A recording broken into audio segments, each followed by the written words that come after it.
just getting ready to go to work. And yeah, it's my first day back at work since coming back from North Carolina. So, I don't know, I like my job, so I like people there. So it's not like, oh man, I have to go back to work.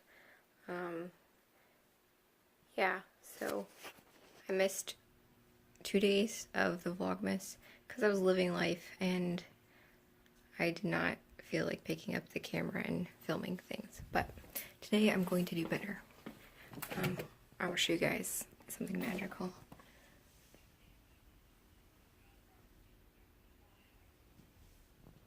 I got my little ornaments, little baby ornament. So yeah, that's my little Christmas decoration in my bedroom. I'm not a pink person, I'm more of a purple person, but if I was gonna do tree, I'd want the classic green, or maybe a white tree. But somebody gave me this pink tree, I think it was my mom. So I love gifts, thankful for it, and so it just makes my room a little bit more cheery. But I will get back with you. So it's Tuesday night. It's really bad lighting in here, but I'm gonna go to Michael's and get something to make for Christmas. I went to the tree farm, we got our tree, and then I got some branches.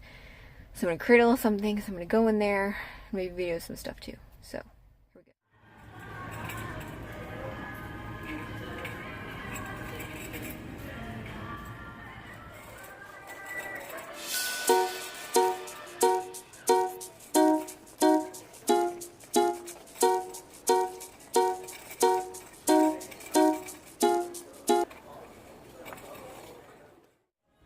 So there are many reasons why I don't like going shopping by myself. One of them, I think I'm gonna get kidnapped every time.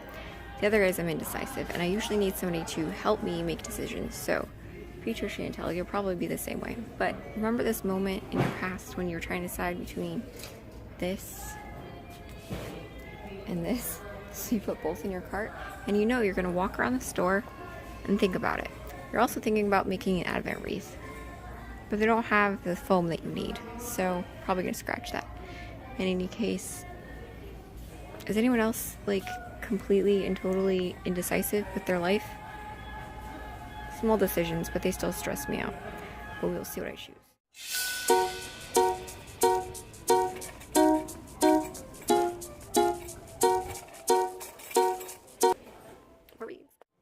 Guys, look at this collection at Michael's. It's so pretty.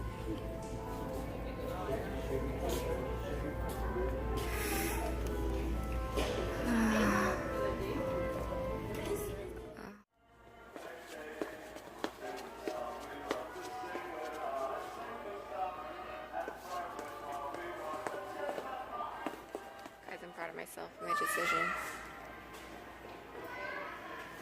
It's the cheaper one too. I'm going to take my mother's grapevine that she said I could have, and I'm going to take it apart and wrap some stuff around it and then add some flowers. And that'll be it. And then I'm going to take these babies and take the pine needles and make little wreaths out of them. And I'm getting this because it's like the dream stocking, and mine is really tiny. And it's, I don't know, it's not me, but that one's me, so I'm excited. Now to put the stuff back, because I'm not one of those customers that picks stuff up and then just takes it to the register, which is okay, but I don't leave it around the store. That's rude. Put the stuff back or take it to the register. Or just don't pick it up at all. So I'm back from the store. I got what I wanted that I'm going to stick on this here wall, and I'm very excited about it. I was very indecisive, like I mentioned my problem before, about what to do with this wall. I had one idea and I didn't really like it.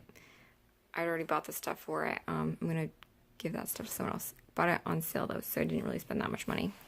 Maybe like $6. So I'm very excited about that. I'm gonna eventually finish that and then continue to declutter my room. I've been decluttering my room for the past 2 years, and sometimes things like that are a process. So 2 years later, gotten rid of so much stuff, and it feels so good to get rid of stuff. But yeah, I really like my stocking. It's so pretty. It reminds me of Peru and Mexico, and just like mixed with like a nice chic feminine, sweet, like, look. Focus. Anyway, so I just think it's so pretty. Look at that. And then shimmery. So yes, I am so excited about Christmas, and it was so much fun to go to Michael's. I can't really go there that often because I want to spend money, like so much money. Anywho, blanked. To end this video for Vlogmas, like I said before, I missed 2 days. I'm just very busy. I don't really like to record on Sundays, or like record while I'm at church, which is the majority of my day, because it's a sacred moment between me and my church family and the Lord, and I don't know, I don't really want to share it, but I will share a story that happened on Sunday. So I'm a Sunday school teacher, and what that entails is teaching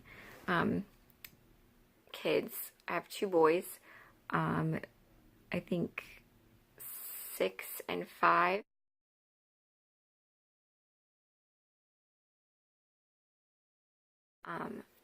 This story is going to be so long. I'm terrible at telling stories. So anyway, I end up hanging out with the teenager, preteen girls at church, and they're growing up, and so because I'm usually with younger kids, I don't get to spend as much time with them or talk to them. So I wanted to be intentional and like go talk to them. Well, their teacher was out of town, and so I decided to sit at their table and just hang out with them. I could have gone to any table. There's like tons of tables I could have gone to. Could have gone to the table that had my age. I could have gone to my mom's table, the older ladies. But I just really wanted to sit and hang out with the girls, the young ladies. And they were talking about girly things like boys and who they liked and everything like that. And I find it funny because even at 28, it's still a fun subject to talk about with other ladies, is guys, or, you know, things like that. So then one of the girls stopped and said, well, let's ask, they call me Miss Chantel, let's ask Miss Chantel some boy advice.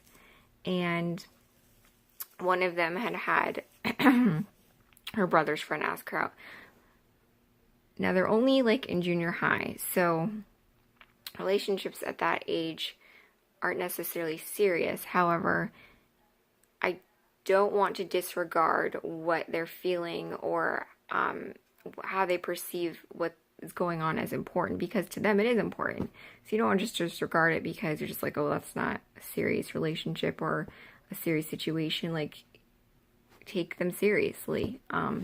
So she said this boy had asked her out, and she was so taken aback, she just turned around and walked away. And so I said, well, in situations, if that happens again, all you need to say is you acknowledge that they had courage enough to ask you out, and you just say, thank you so much for the courage it took, or rather, like, it took so much courage and bravery to come ask me out. Like, thank you so much, but, like, no thank you. And I've done that before, and I asked my father, who's a very wise old man. He said that was a good response, because you want to be kind, even if you're letting someone down. And then one of them was talking about this situation with guys and everything like that, and I find that girls tend to treat, I guess guys too, treat relationships or liking a guy or a guy liking them or 2 people liking them or whatever it is, like a game. And it's not a game. You need to take it seriously. And so, not that it can't have its fun moments and everything like that, but you need to take it seriously. So I told them, okay, listen guys, I'm going to be serious. Like, you need, like, this is serious. I said, guys have hearts and souls, and how you treat them is a representation of Christ. And so you don't want to dishonor Christ by treating them poorly. even if you don't like them, even if they've done something to you, like break up with you, whatever it is, you need to treat them in a way that would honor Christ with kindness and gentleness. I said you need to guard their heart and guard your own heart. And what that means is, even if they are giving you attention, as girls, we like attention. I confess that I like attention from guys. Even if you like the attention, or even if you're like trying to, I don't know, whatever the situation is, you want to guard your heart and take thoughts captive that you know would be Christ-like or honoring. And then where they're concerned, you treat them like a brother in Christ. And so, yeah, I just told him that because everything we do is honoring Christ. And so I was super excited for that moment because it wasn't like planned or prepared. It wasn't like, okay, girls, sit down. I'm going to give you some information about life and how you should act. They invited me to share my advice. Whether or not they realized how serious I was going to be or not, I don't know. But I was just really excited for that opportunity to share that advice. And then, I don't know if I shared this before, I can't remember. And then that same morning, well, before that, we shared about our North Carolina trip, and I cried. I didn't expect to, it surprised me. But I'm just continuing to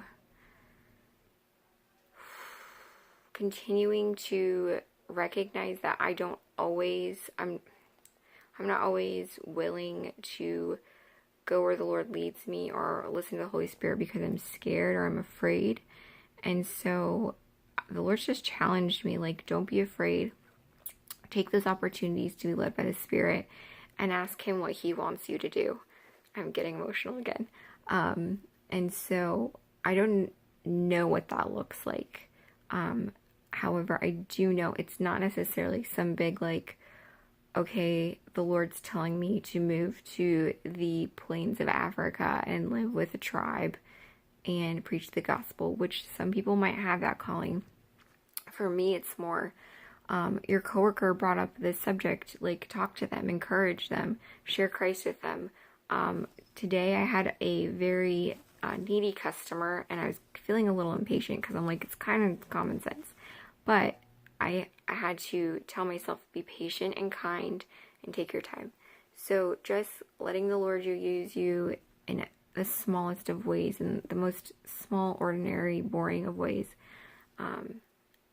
Yeah, so that's what I'm learning. I was thankful for the opportunity, and I'm going to try and be better about Vlogmas. I can't promise you anything. I am more about living life and everything, and I've been reading books, which I get into phases, so I wanted to finish my book, which I guess is not that important. So I will talk to you all later, whoever you all are, and yeah, good night.